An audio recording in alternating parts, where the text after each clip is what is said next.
Welcome back, rockers and rollers. I am David Grijalva, back for week 2 of Audible Carnage's album of the week.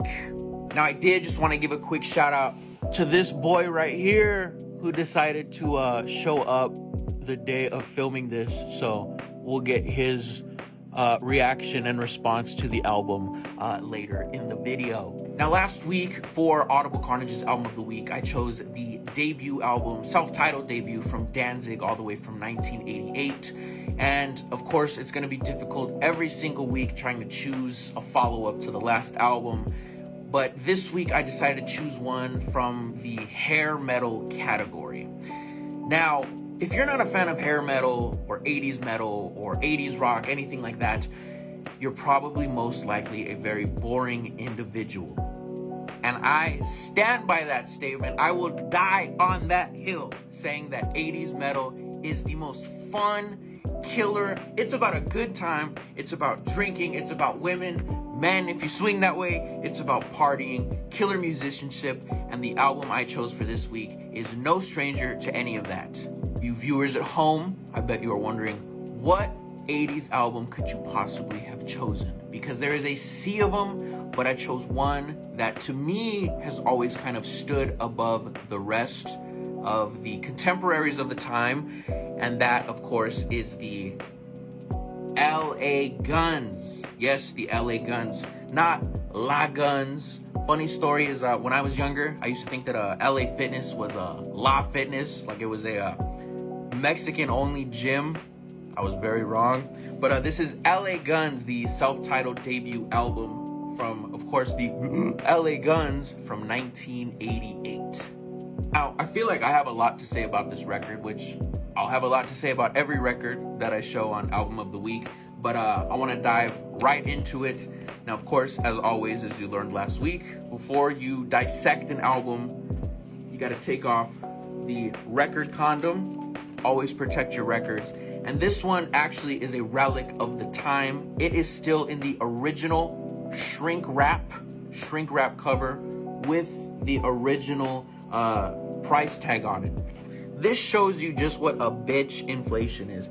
This record was bought in 1988 for $8.49. This is an original pressing of the LA Guns self-titled from 88. Polygram Records. It even includes the hype sticker on the cover featuring the few singles that the album did have. This album gives you one more reason to get some, and of course, Sex Action, Electric Gypsy, No Mercy, and Shoot for Thrills, just to name a few tracks. All right, so this album is not a gatefold. There's nothing really to show off, and I wouldn't anyway because I can't compromise the integrity of the mintiness of this album still in the shrink wrap. But I will show the back of the sleeve. It shows a very flattering image of the group here. You have the late great drummer Steve Riley here on drums, who did pass away unfortunately late 2023 last year. You have Tracy Guns here on lead guitar. You have Phil Lewis vocals, Mick Cripps on rhythm guitar, and then you have Kelly Nichols here on bass guitar. As a basic listing of the side A and side B of the record. And I do apologize if there's any glare. It's just that it's that 1988 mintiness that we preserved the records in. There's nothing I can do to change that, unfortunately. So the cool thing about this record is, because for this series, I'm only going to show off albums that are in my own personal collection. This album comes from, it's a family heirloom. This comes from my uncle's record collection here. We share a lot of the same records, a lot of the same tastes in music, so this was one of them. This right here, the inner sleeve, shows more images of the band, as well as they did a whole photo shoot with like guns. Tracy Guns has a bazooka. Kelly Nichols has an M16. Uzi, Phil Lewis. So they're just really driving home the Guns name, of course. But right here you have the special thanks here in the sleeve. There's no lyric sheet or anything like that for this album, but the drums actually on this record were not performed by Steve Riley, even though he is featured on the album cover and the inner sleeve. It was actually Nicky Alexander, the original drummer of the group.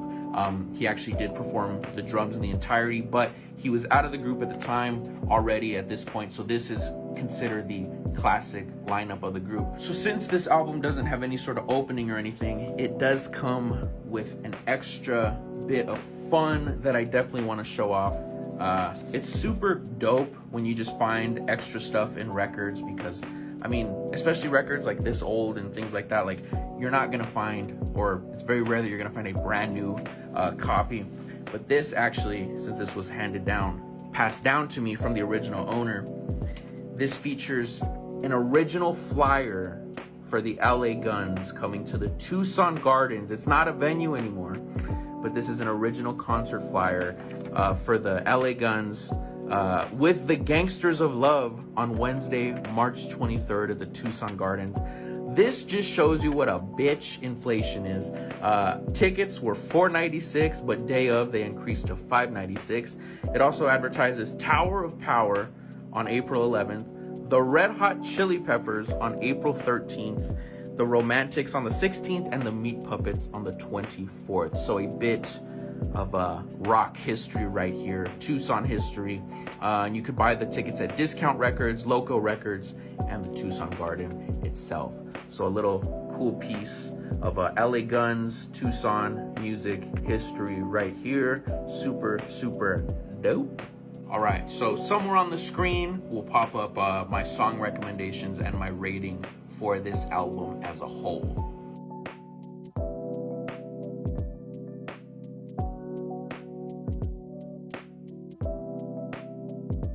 So LA Guns, self-titled debut from 1988, is Audible Carnage's second album of the week here for the year 2024. Definitely give this a listen. Like I said, if you don't like hair metal, you're probably a very boring individual and you need to change that.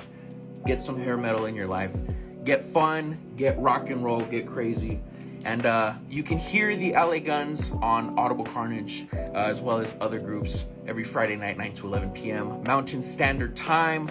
You can find Audible Carnage on all socials. Of course, the words of Venom: lay down your soul to the gods, rock and roll, and fuck corporate radio.